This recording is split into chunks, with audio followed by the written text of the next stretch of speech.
Let me get good evening. Welcome to the monthly meeting of the ASCA Board of Directors. Today is January 15th, 2026. On the call tonight is Executive Secretary Cala Jaco, First Vice President Chuck Klein, Second Vice President Ann McCabe, Treasurer Diana Williams, Secretary Tanya Johnson, Director Sue Kelly, Jerry Scheit, Jillian Ward, and myself, Jody McClellan. The next on the agenda is the treasurer's report. Diana. Good evening, everyone. Thank you, Jody. As I said earlier in an email to all the board members, our CPA had a sudden, unexpected death in the family and has put her back about a week. So our regular monthly reporting is only about half done. She has another few days to work on it, and I will send that to everyone to review, ask questions, and then Cal can tell me if we can do a motion to approve it by email so that we can post it for all the members. I will go ahead, though, and give you the tax report for January as of today, January 16th.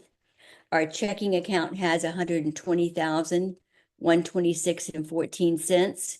We did move over quite a bit of AEMD to the AEMD account to catch up through November. The office manager sent me all of her figures because she had been working on learning how to do those figures, and I approved those and had her move them. They were moved temporarily by error to the 25 Nationals account. That got taken care of and moved back to the checking account and then back to the AEMD account. So that has been corrected. And if you see that on the P&L or something looks funky, that's what happened. On the wire account, we have $100. In the savings account, we have $42,595.95. The AEMD account now has $53,459.06. Our foundation account has $26,815.72. I did do some research on our foundation account and what that covers.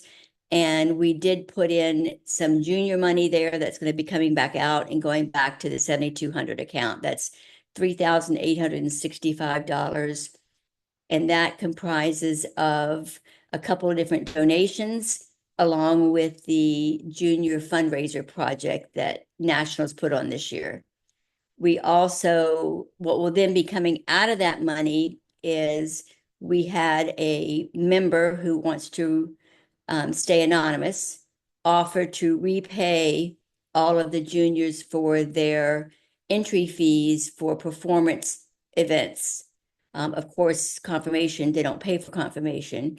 And then there was, she actually sent enough money for everything except agility. And agility, well, I don't have the numbers in front of me. I want to say it was under $500, something like $465. And one of our other donees said, yes, take it out of the $1,000 that she donated to juniors, and that would be fine. So we're going to get those out tomorrow. Hopefully tomorrow, Jody. So in the Chase account, we have a total of $243,096.87. In Vanguard, the savings account went up again this month. It's $212,926.73. The AEMD account is at $164.72. I do, if you see the AEMD is now up to 53 above, I will be transferring some money back out of AEMD and into AEMD Vanguard so it can at least earn some interest while we wait to use it. The foundation account is $51,661.55 for a total of Vanguard funds, $264,753. And that total fund is $507,849.87. The 25 Nationals account, this about the end of December and early January, we did have some more checks clear through there. And we still have a few checks left to clear, but it's just hanging out there. We'll keep that balance in there. But there's $64,594.45 in this account.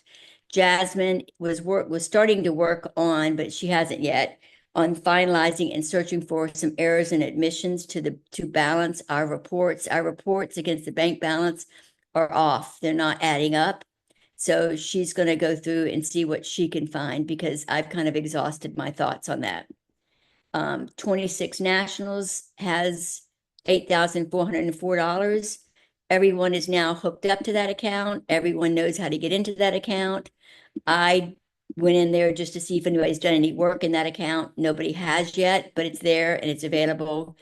And the Nationals accounting clerk has confirmed with me that she has access. We also paid the month of December the balance of our roof improvement for our roof. And it seems to be going well. We've had quite a few rains. There was one little tiny drip the first couple of weeks. It was in a bathroom and it was due to a pipe coming out of the ceiling. And they went back up, one of those pipe vents that come out of ceilings. They went back up and recaulked and redid that around that pipe, and everything seems to be fine now. So that looks good. And that's all I have for the treasurer's report. Jody sent the next one's me too. I'm going to change my screen real quick and bring up the trailer insurance.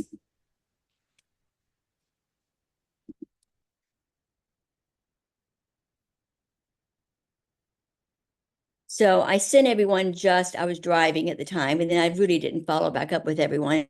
And that's my fault. I apologize. I've been in the car a lot lately. But the trailer insurance is for wind, debris, rain, stealing, vandalism, miscellaneous nuisance is what he called it. What I've asked him 2 or 3 times is I wanted to know because the price is a good price. I've asked him if it includes contents. And he finally got back to me this morning and said, no, it does not include contents. I said, well, I feel like we need some contents insurance. I said, we're having a board meeting tonight. I need to have a price on contents insurance. And then we went back and forth on the contents. It's a lot like having a jewelry writer policy on your homeowners where you have to provide a schedule of everything and the amounts and the dollar value. And chairs in there. I said the only thing of value, and I said I will speak with the board members, but the only thing of value would be any agility equipment or performance equipment we would have in there, including some stock fencing and things like that. So I've asked him to quote us approximately $4,000 for contents. Jerry, you did the inventory, and I've not seen that, but I wanted to ask everyone's opinion on the contents and the amount, because right now the policy to cover it would only cover the trailer itself, if it's damaged or stolen or vandalized. I do think we should get the contents, and if Jerry wants to, share the list, and maybe we can all kind of collaborate and think what we think everything is, because remember, it's used, but we will have to replacement. I mean, is it something that's another thing to check for the insurance policy on whether it's replacement value, because that's a lot more than, because some of this stuff isn't brand new. These are those marine type policies. I've got a couple of them here for like the boats and the sea-doos and things like that. And they don't get as specific as that. It's more like a jewelry schedule where you list out what it is and what it's worth at the time. So, and I know we're buying some new agility equipment to pay back someone that loaned us their equipment at Nationals. So then what we're getting back, is it valued at the same thing we paid for that? Because we would have that value. It's not agility equipment, it's obedience equipment. Oh, I'm sorry. I wasn't following it. What we've got I've got the whole spreadsheet listed out, because there's the duck arenas in there, and then after that it's tablecloths and ring gating. Right.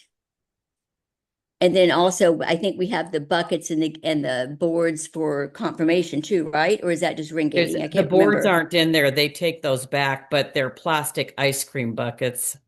Oh, okay. And then there's Well, office supplies in there. And there's right, hospitality supplies right. in And then we there. have our, I don't know what it's worth, but Calla can tell us, we have the setup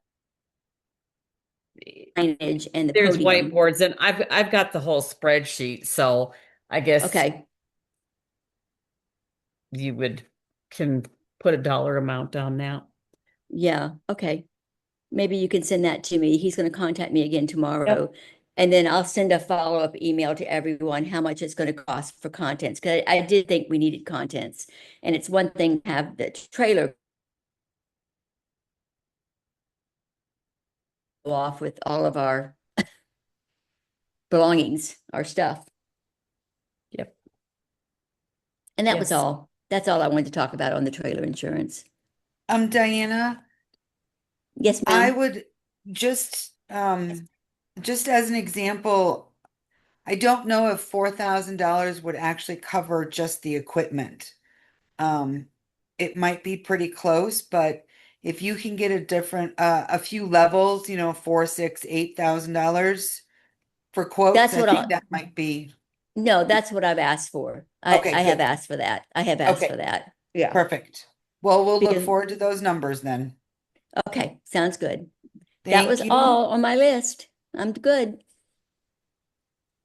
Okay, next up is Anne with the postmark changes. Got it. So, the,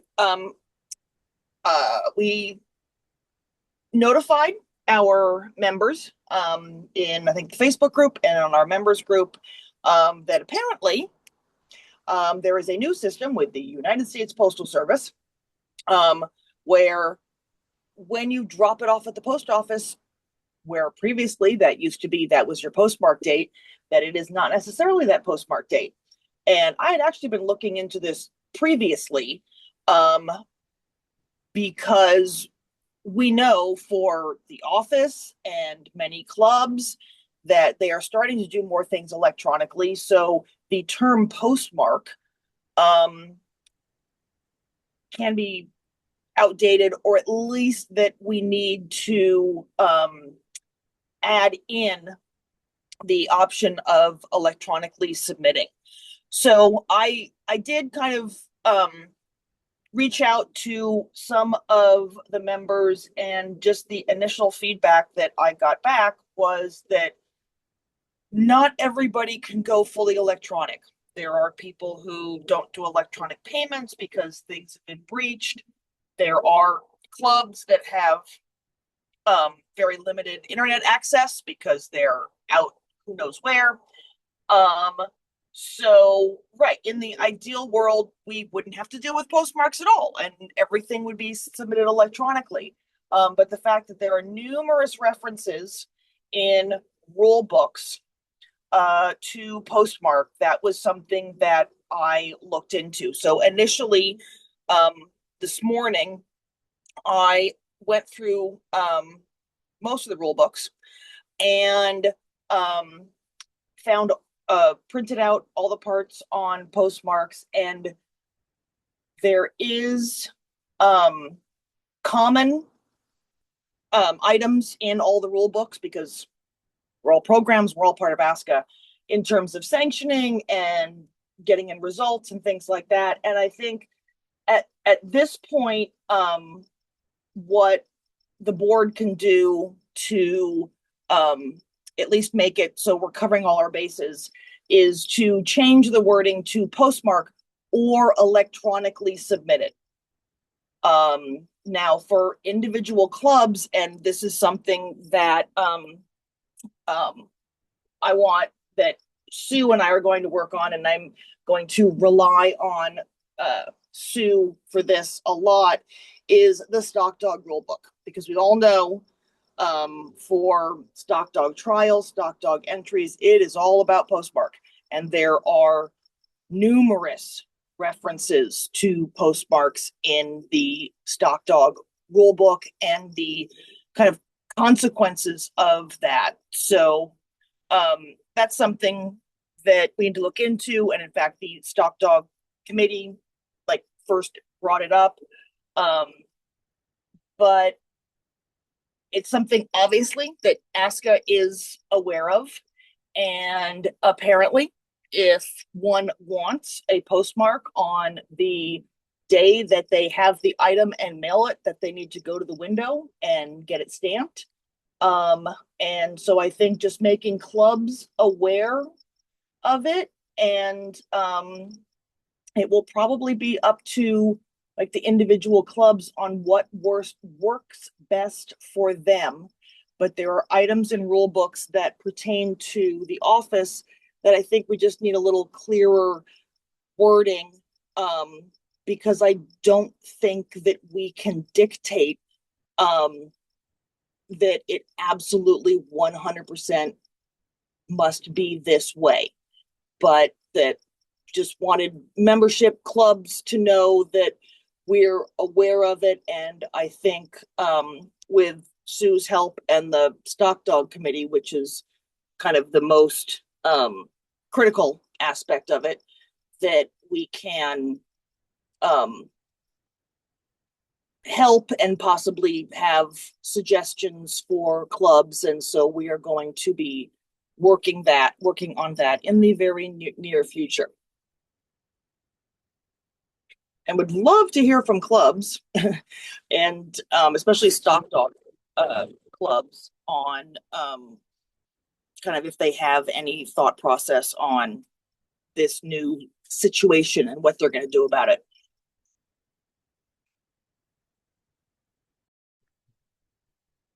Thanks, Anne. I'm wondering about nationals. Well, that's an entirely other situation that I was going to bring up later, but Yeah. I mean, but with an entirely other thing, but I will save that for the board for later. But once again, and I do think it's all about stock dog. It's all about stock trials, and then possibly like for nationals, the scent trials, the scent detection trials. But otherwise, I mean, I've sent in my nationals entries at 2-3 days, like after, I mean, in postmark, whatever, because currently I'm not entering stock or scent. So, I mean, I think at this point, most stock dog people are used to walking into the post office, getting that hand stamped and literally taking a picture of it, because that's something that's like so critical for that first day. So yeah. Okay. Yeah, I mean, it's like, is that's going to be, is it going to be something where, say, for a club that they accept electronic and postmarked on opening day, and you get people who email it at 12:01 a.m. and that's included in the like postmark for that day? I mean, I think that's going to have to be up to clubs, but I would also hope that clubs are thinking about how this new procedure affects their exhibitors. I look forward to what you and Sue find out and how we can approach that. So does anybody have any questions or comments? Okay, then we will move on to the system liaison report. Sue?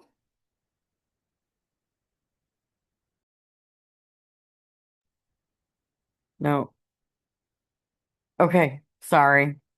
Um, I don't have a lot to report this month with the holidays, and we had a meeting on Monday and discussed some of the board's current wants, and I'll write that up. And can send it to you. We did discuss kind of some electronic things. And I let them know that that will be coming up for the post office and things like that. And that's about it. They're working hard, but some big projects right now.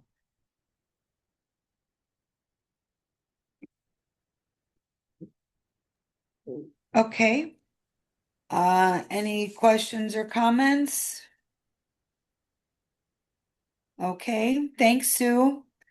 And I think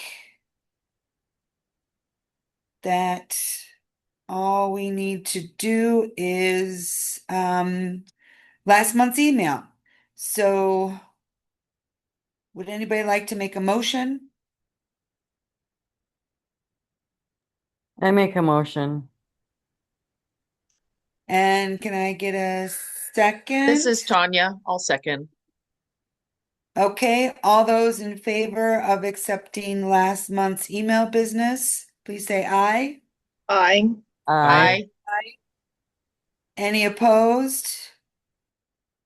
Any abstentions? Okay. Thanks, everybody. We appreciate you joining us this evening. A little short one, but we'll get more on the books, I have no doubt. And have a good evening, and we'll talk to you soon. Good night. Good night.